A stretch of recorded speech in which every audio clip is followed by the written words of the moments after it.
Il y a des filles, vous sortez avec elles. Elles volent la nourriture chez vous. Mais en fait, vous ne pouvez pas vous douter que c'est elles. À chaque fois qu'elle part, on vous accuse. Et moi, on m'a tellement accusé parce que j'ai toujours été le plus gros de la maison. En tout cas, je vous mets d'abord dans le contexte. C'était la petite amie de Silver, vous voyez un peu. Et la petite là, elle était courte, hein. Un peu skinny, mais en forme, quoi. Skinny avec les formes, tout ça. Mignonne, je vous jure, mignonne.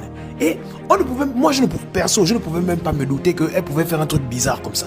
Dans les débuts, quand la petite là a commencé à venir à la maison, il n'y avait rien, c'était tranquille. Et quand, en fait, c'est là où j'ai vu après qu'elle préparait bien son plan. On servait même la petite souvent pour manger. Elle laissait toujours, non, moi je ne mange pas beaucoup. Bon, vu son corps aussi et vu la personne qu'elle était, moi je comprenais. À un moment donné, la petite, bon, tout le monde connaissait déjà la petite à la maison, donc elle venait tranquillement.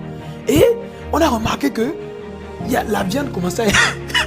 Il y a la viande qui commençait à disparaître dans les sauces. Donc, c'est-à-dire que si la daronne a préparé, elle a fait peut-être une sauce aujourd'hui, elle nous donne à manger, sachant que on garde pour les autres là-bas. Donc, quand nous, on finit de manger là, on ne prend plus.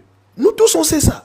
Mais quand elle vient voir après, non, il y a des morceaux qui ont disparu. Oh non, la vieille commence à péter le câble. Non, c'est dit, moi, je me dis, c'est pas moi. Sylvain pense que c'est moi. La vieille aussi pense que c'est moi parce que je suis gros. Ah, les gars, être gros. Si on parle seulement des trucs de bouffe, tu seras le premier suspect. Vous connaissez les darons, donc la première fois, elle a commencé à crier. Non, pourquoi vous faites ça? Pourquoi vous faites ça? Les trucs comme ça. La petite ne vit pas ici. Moi, dans ma tête, c'est Sylvain. Sylvain, dans sa tête, c'est moi aussi. Dans la tête de la vieille, c'est moi.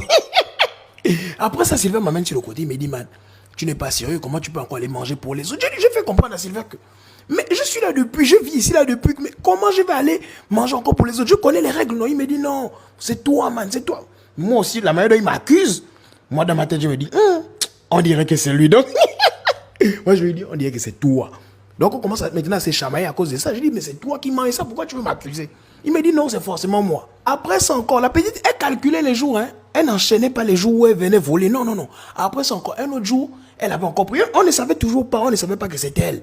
Mais le jour-là, elle était à la maison quand la daronne commence à péter le câble. Elle parle avec la daronne, me dit, Erka, c'est encore toi, tu es encore venu manger dans la marmite. Moi, ça me gêne parce que vous criez souvent, vous parlez de nourriture devant la fille qui n'est pas de la maison. Vous ne pouvez pas faire ça. Donc, pendant que le film est en train de se passer, moi, je suis en train de parler, je dis à la vieille que la vieille, je jure sur tout ce que j'ai, c'est pas moi. La vieille dit maintenant, prouve que c'est pas toi. Prouve que c'est pas toi. Je suis que si on ouvre ton ventre là, on ne va pas voir les autres morceaux de viande. J'ai dit la vieille, c'est pas moi vraiment. En fait, quand tu es gros, c'est un calvaire. Et c'est là où la pembèche là, genre en mode gêné quoi, elle est là. Elle demande à Sylvain, il y a quoi, il y a quoi? Sylvain explique aussi devant l'argot parce que moi aussi, moi je ne sais pas que c'est l'argot qui